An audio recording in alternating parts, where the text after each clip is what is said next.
Hello everyone, this is Rishabh Singh. I'm a legal intern at Lexis & Company. Today I'm going to discuss about writs. So the very first question that arises is that what is a writ?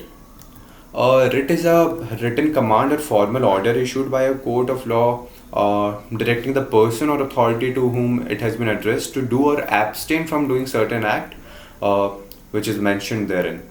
In common law, primarily there are three types or forms of writs.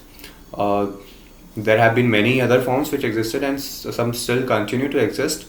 So the three primary forms of writs are warrants. A warrant is a written authority for doing an act issued by a judge or a magistrate to an officer of law enforcement or any person to whom it has been addressed, which is committed without such authority would result in actionable wrong.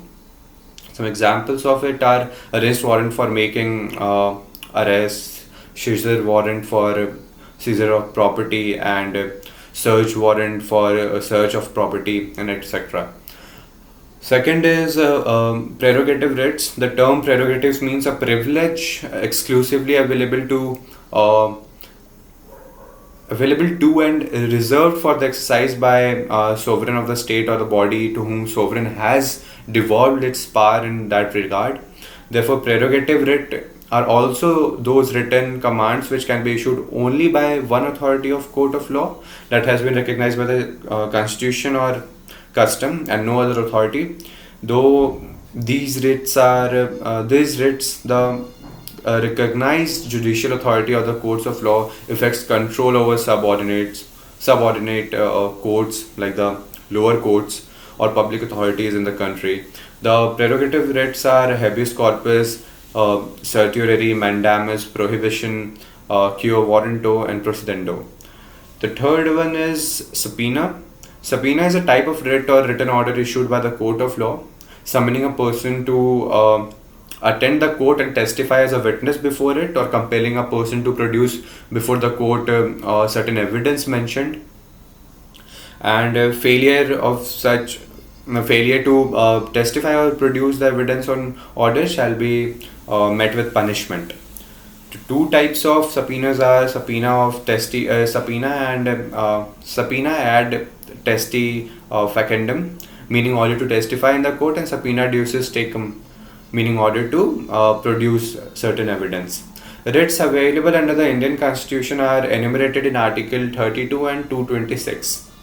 Article 32 gives the Supreme Court the power to issue writs to enforce a fundamental right of a citizen that has been violated by the state.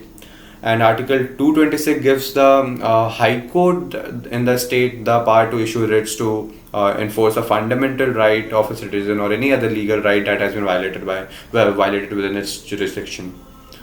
The writs available under the mentioned articles that are habeas corpus, mandamus, prohibition, quo warranto, and certiorari.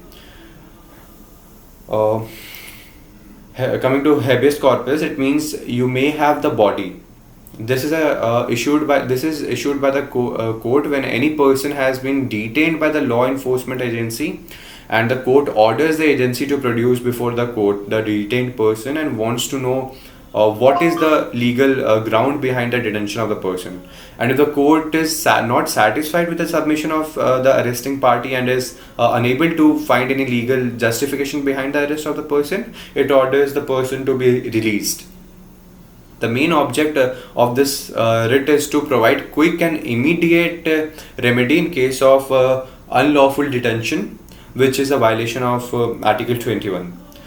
The second is mandamus. It means order. This writ is issued by the court as a command against a public authority or a statutory or non-statutory agency which is under legal duty to do or forbid to do something in the performance of which the person aggrieved of the petitioner has a legal right, but that doesn't mean it can be issued against a rule-making authority like legislature, whose duty is to make laws or to carry out provisions of the law, which is discretionary. The third is prohibition. This writ is issued by the court to prevent any inferior court or tribunal from exercising power or authority not vested in them. It is a prohibitive writ which forbids the authority from continuing the proceedings beyond its jurisdiction. Since this writ is issued only against judicial and quasi-judicial authorities in relation to their jurisdiction, this writ is also known as jurisdictional writ. The fourth is quo warranto. It means what is your authority. This writ is issued against a person who is alleged to be holding a public office without authority. So this writ calls upon the holder of the office to show with what authority is he holding that office. In Renu versus district of Sessions Judge Tis Hazari, the court held that the writ of quo warranto is a weapon in the hands of judiciary to prevent executive from making appointments to public offices against law and defend a citizen from being deprived of his rights to hold a public office, provided that he fulfills other necessary criteria. The fourth is certiorari.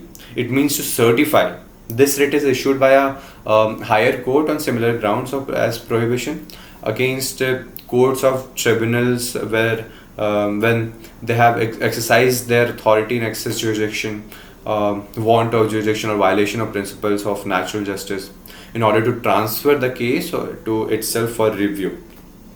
But where prohibition is a prohibitive writ, certiorari is a remedial writ and is used to quash an order or decision which has been made without jurisdiction or in violation of principle of natural justice.